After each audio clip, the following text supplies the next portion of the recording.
Olá, muito boa tarde. Eu converso com vocês aqui do estúdio da Bolsa B3, que é Brasil Bolsa Balcão, aqui no Centro Histórico de São Paulo.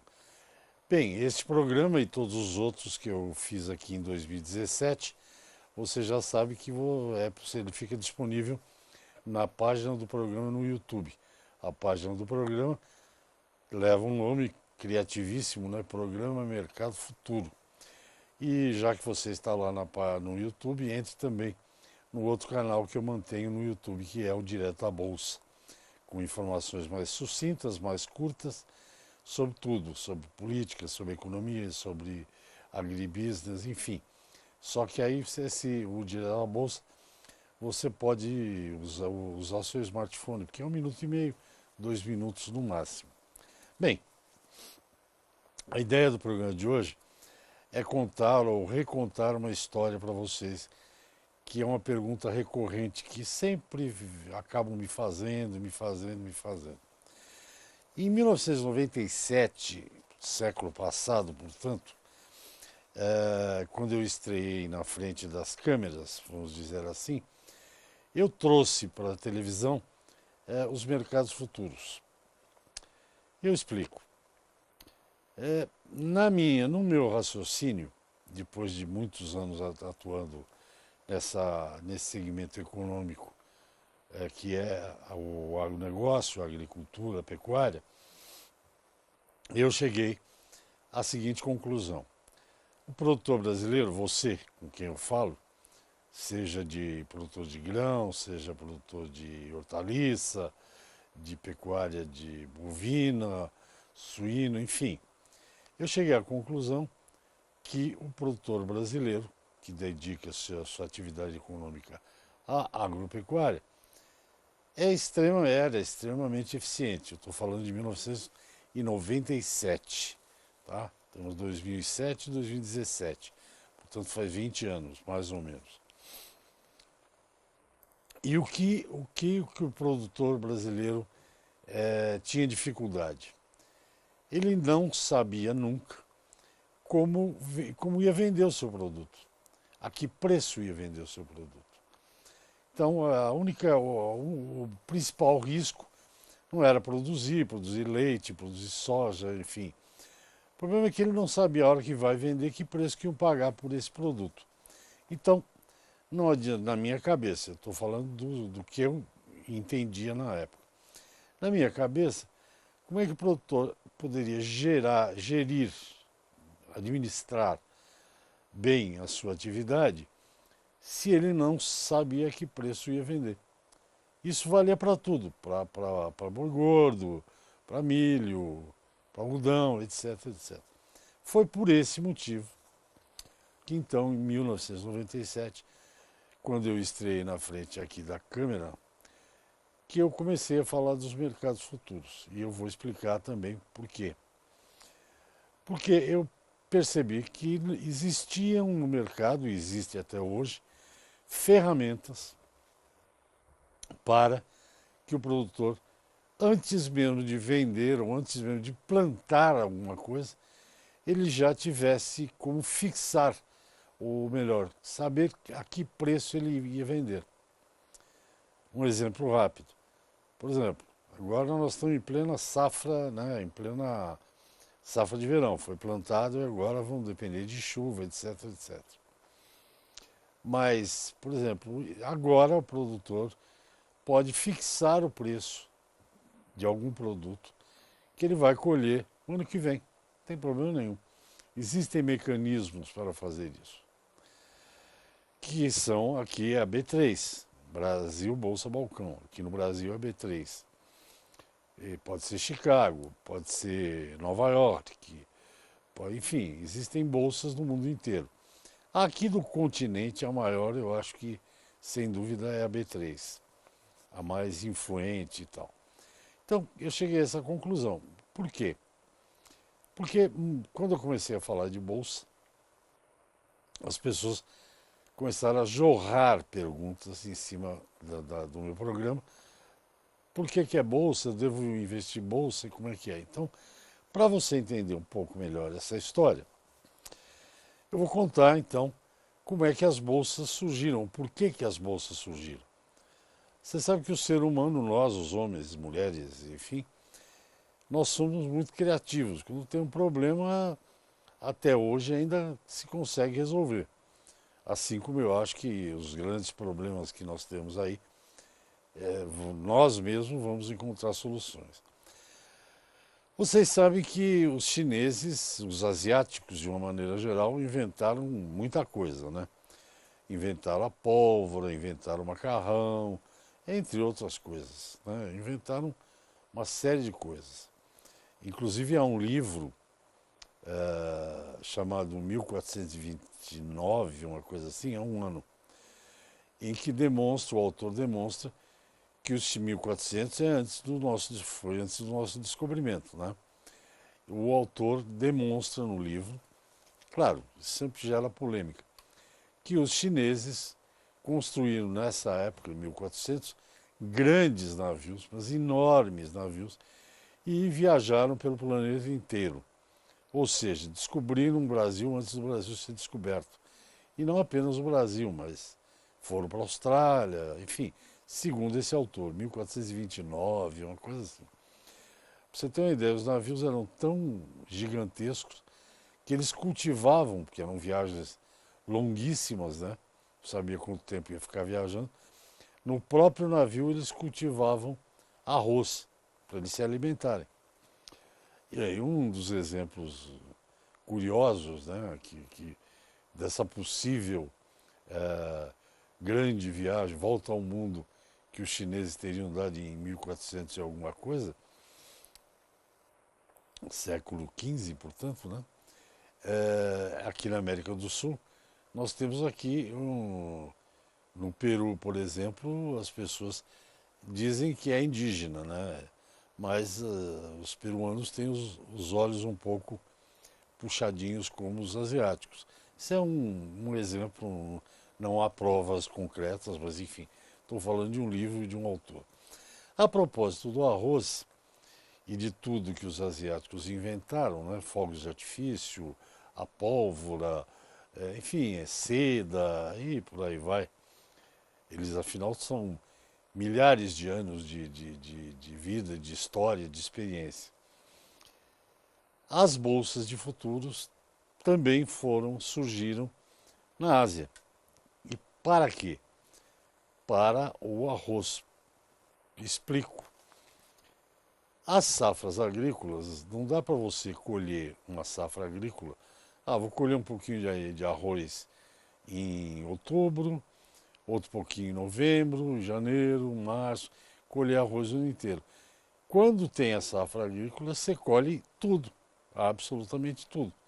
E aí o que acontece? É uma oferta exagerada de produtos naquele momento, naquele mês, e os preços naturalmente vão lá para o chão, né? Caem. E isso não era diferente na Ásia, portanto, para o comércio do arroz. E aí então que se inventou um mecanismo de negociação para que o preço não fosse para o chão na safra e para as alturas da entre-safra. Foi por esse motivo que surgiram as bolsas de futuros. Então, mais uma vez, na Ásia aconteceu isso. E junto com as bolsas vieram armazéns. Por quê? Porque mesmo um grande vendedor de arroz, por exemplo, estou ainda no exemplo do arroz, ele não tinha onde guardar. Ele ia comprar X toneladas de arroz durante um ano. Digamos que uma tonelada por mês seriam 12 toneladas, ou 15, toneladas. Mas ele não tinha onde guardar aquele arroz. Então surgiram, daí que começaram a surgir os armazenadores para guardar aquele produto. E começaram a vender. Bom, o arroz vendido em março, digamos que fosse a safra, ele valia X. Mas aquele mesmo arroz para ser negociado em novembro valia um outro preço, né? Porque era entre safra, tinha menos produto e o preço naturalmente sobe. Bom, isso é o que os livros me dizem e eu estou dizendo para vocês. A mesma coisa que acontecia na Ásia com o arroz, perdão, acontecia em Chicago, na praça principal da cidade de Chicago, uma grande região produtora de alimentos. E quando chegava a safra, trigo, etc, etc, todo mundo ia vender lá nesse mercadão em Chicago. O que acontecia? Os preços caíam. Continuação, depois do intervalo, essa é a minha historinha de hoje para vocês sobre o surgimento de bolsas e para que elas servem. Eu volto já já, até já. Ok, estou de volta ao programa Mercado Futuro.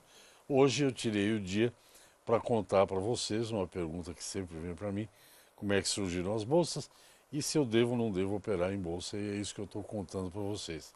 Antes do intervalo, eu falava do surgimento lá em Chicago do mesmo problema que os asiáticos tinham.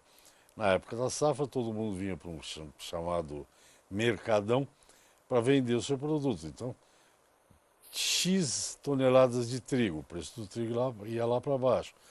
E, pelo mesmo motivo, criou-se a Bolsa de Chicago, que é uma das mais importantes do mundo, em 1800 e alguma coisa, século XIX. Que foi isso também, a Bolsa de Chicago surgiu e que criou-se o sistema de armazenamento também. Nos Estados Unidos até hoje são chamados de elevators, os armazenadores. Existem grandes empresas que têm armazéns. O negócio dela é armazenar milho, soja, trigo, etc. Então surgiu a Bolsa de Chicago, que ficou uma grande bolsa, que é reconhecida no mundo inteiro. Tem o nome de Chicago Board of Trade, né?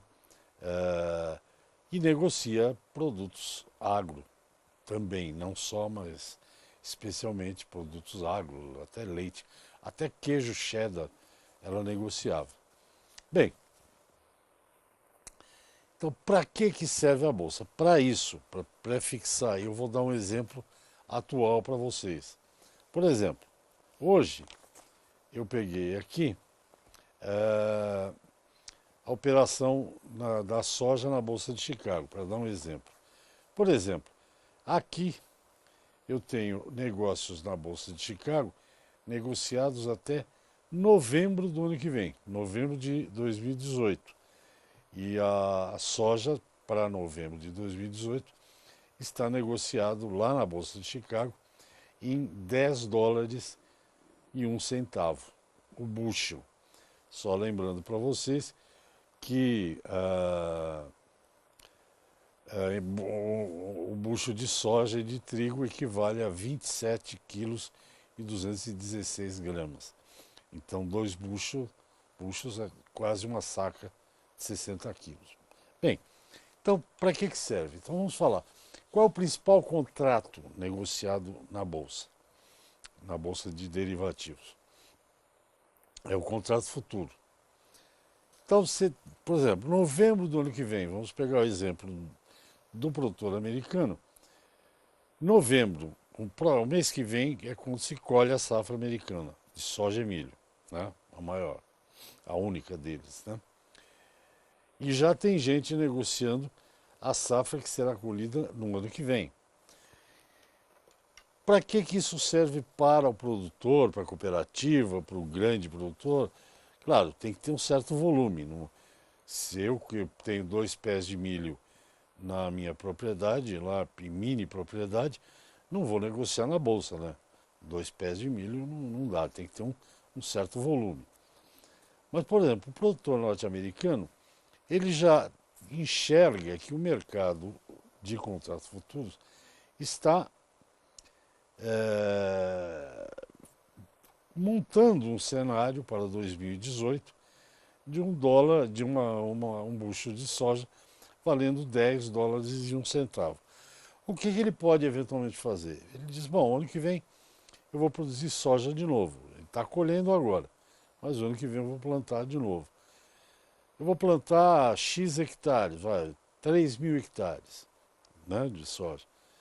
Vou pegar 1.000 hectares que vou produzir tanto e vou fixar esse preço de 10 dólares e 1 centavo. Para mim é interessante, diz ele lá, o produtor americano. Então, veja você, 13 meses antes dele colher uma safra que ele sequer plantou, ele pode fixar 1/3 do que ele vai produzir, por exemplo, Pode fixar mais, pode fixar menos.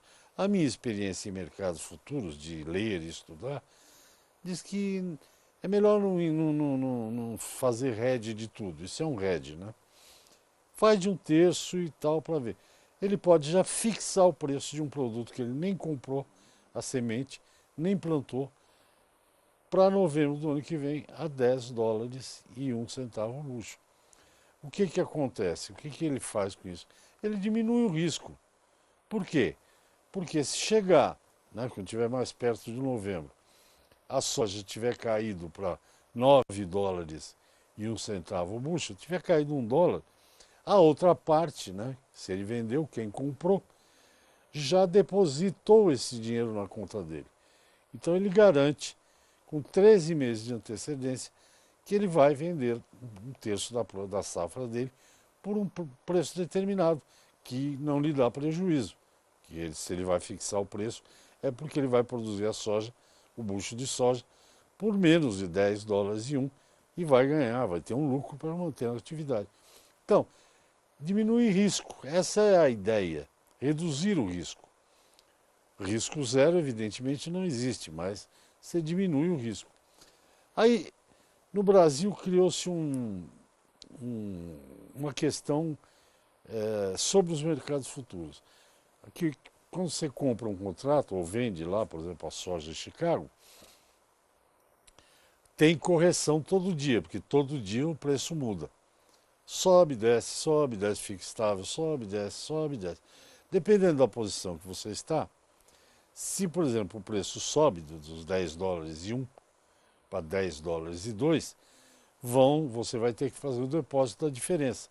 Aí a favor de quem comprou de você. E se cair, o comprador vai depositar dinheiro dele na sua conta para garantir os 10 dólares e um. É claro isso, né? Me parece claro. Todo dia tem esse negócio.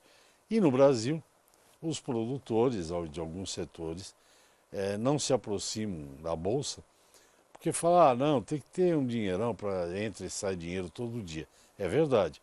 Todo dia é feita a correção. Não se espera vencer. Quando chega no vencimento já está todo mundo certo. A conta está certa. Isso quem faz é um mecanismo que eu posso explicar se der tempo ainda neste programa. Quem faz são as clearing, né? Que é uma entidade que faz com que as coisas sejam cumpridas, se houver alguma parte que falhe. Então, os produtores brasileiros têm uma certa aflição com esse negócio que todo dia pode sair dinheiro da conta dele. Eu também, se eu não tivesse dinheiro, também ficaria assim, né? Eu acho natural. Mas aí o mercado e os participantes do mercado, eles são extremamente criativos. O produtor pode garantir isso usando uma outra ferramenta que as bolsas de futuro oferecem, que é do que eu vou falar agora. Trata-se do contrato de opção. O que é o contrato de opção? O contrato de opção é o seguinte: pega o mesmo exemplo aqui. Soja, Bolsa de Chicago, 10 dólares e um centavo o bushel. É o preço que me interessa. 3 mil hectares eu vou plantar, vou vender futuro para o ano que vem a 10 dólares e um centavo, porque me interessa. O contrato futuro eu já expliquei para você, varia todo dia. O que é o contrato de opção? Eu lanço um contrato de opção, quero vender o equivalente a 1.000 hectares de soja em novembro de 2018 por 10 dólares e um centavo, que é o que a Bolsa de Chicago está dizendo hoje. Eu lanço isso. Aí alguém vai se interessar e vai dizer, opa, vou comprar. Quando eu vendo a 10 dólares e um, mesmo contrato de opção, eu vendo porque eu acho que pode cair, então eu quero garantir os 10 dólares e um. E o comprador pensa exatamente o contrário. Eu vou comprar essa opção de compra por 10 e um porque eu acho que essa soja vai subir. Né? Então cada um na sua parte. O que vai acontecer no contrato de opção? O tempo passa muito rápido, eu tinha tanta coisa a mais, mas tem mais um bloco ainda. Vamos a outro intervalo, eu volto já, até já. Ok, você assiste o programa Mercado Futuro hoje. eu estou falando sobre as bolsas, como é que elas funcionam e se você deve ou não deve usar. Eu falava do contrato de opção e eu estou usando Chicago, é bom que fique claro, isso que tem em Chicago também tem aqui na B3, tá? Eu estou usando o exemplo de Chicago porque eu queria o contrato com um vencimento mais longo e o que eu consegui era este de novembro para a soja, não apenas para a soja, tem para milho também. É, então eu dizia do contrato de opção. Vamos ver, tem um milho aqui. O milho está negociado até dezembro de 2018. Mas vamos lá, vamos ficar na soja mesmo, que aí você entende melhor. A soja é o carro-chefe da agricultura brasileira. Então, por exemplo, não é contrato futuro, é contrato de opção. Então eu peguei lá o que eu vou produzir em 1.000 hectares e lanço esse contrato de opção. A outra parte compra. Como é que funciona o contrato de opção? Quando o vendedor lança o contrato, ele paga um determinado prêmio para quem compra. Prêmio, que é nem seguro de carro. Quando você compra um carro, sei, hoje tem carro de cada preço aí que eu vejo que eu nem acredito, de milhão, mas vamos falar um carro de 100 mil. Você paga um para fazer o seguro contra terceiros, contra roubo, enfim, contra terremotos, tem um prêmio. Você paga o prêmio e paga o prêmio para não usar o seguro, que ninguém quer que aconteça uma desgraça com o seu carro, né? Aqui é muito parecido. Então, eu lancei, paguei o prêmio para a parte que comprou e tem uma data, esse aqui é novembro de 2018, talvez deve ser em outubro, eu não sei exatamente, tem uma data que o vendedor tem que dizer se vai exercer, né, para o comprador. Então, o que é o contrato de opção? Quem faz o contrato de opção? Ele compra o direito, mas não a obrigação de vender determinado produto, tudo esclarecidinho, em tal data por aquele preço. Então, ouçam com atenção. No contrato de opção, você compra o direito, mas não a obrigação, de vender o produto em tal data por um preço fixado com mais de ano de antecedência. E por que é o direito e não a obrigação? Bom, vamos chegar lá na data que eu tenho que dizer se eu vou vender ou não. Aí, a soja na Bolsa de Chicago, em vez de estar 10 dólares e 1 centavo o bushel, caiu para 5 dólares e 1. Aí eu ligo lá para o comprador e digo, ó, eu vou exercer o meu direito sim, você vai ter que comprar essa soja. Por quê? Porque ela caiu pela metade, então eu paguei o prêmio, tenho o direito de vender, vou vender. Mas pode acontecer o contrário. Aí a soja, quando eu vou ter que declarar se eu vou exercer ou não o direito da minha opção, a soja não está mais sendo negociada a 10 dólares e 1 centavo na Bolsa de Chicago, mas sim a 15 dólares ou 16 dólares e 1 centavo. Aí eu faço a conta, falo, bom, eu paguei, digamos, 1 dólar de prêmio, porque você perde o prêmio. Se você não exercer o direito, você perde aquele dinheiro que você pagou lá, você perdeu. Ele faz a conta, bom, tá 16 dólares, menos 1 do prêmio, 15. Opa, 15 é um baita negócio. Por que eu vou vender por 10 se no mercado, me pagam 15 dólares, né? 16 menos o prêmio, me pagam isso no mercado. Então você liga para o comprador e fala, ó, não vou exercer o meu contrato de opção, você está liberado, fique com o prêmio, que eu vou fazer outra coisa. E aí ele vai vender no mercado físico. E qual a diferença para o contrato futuro comum, aquele que vocês estão conhecido? A diferença é que o contrato de opção não tem oscilação, não tem ajuste diário. Aquele negócio de entrar dinheiro e sair dinheiro chama-se ajuste diário. Olha, o meu ponto aqui, parou, começou a fritar, mas parou. Então, o produtor brasileiro acha esse tipo de negócio mais interessante. porque não tem aquela movimentação de dinheiro todo dia. Enquanto nós temos tempo, eu tenho tempo aqui, eu vou dar um exemplo de que aconteceu aqui no Brasil, aqui na B3, que antes tinha outro nome.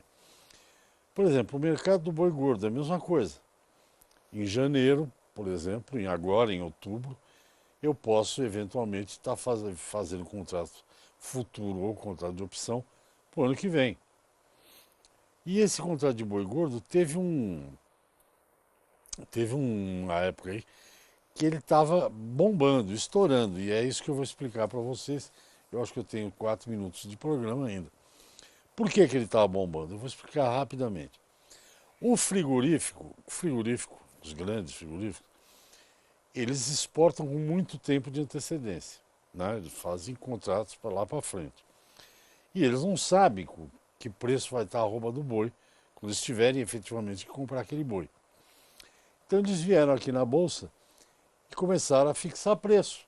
Evidente, se ele vai vender X toneladas para a Arábia Saudita, e ele só pode pagar R$ 140 arroba, se ele pagar 141 ele vai ter prejuízo em cima do contrato que ele vendeu lá na frente, ele vem aqui na bolsa e fixa o preço de compra a 140, 139, enfim, menos do que é o que ele quer, para ele ter lucro.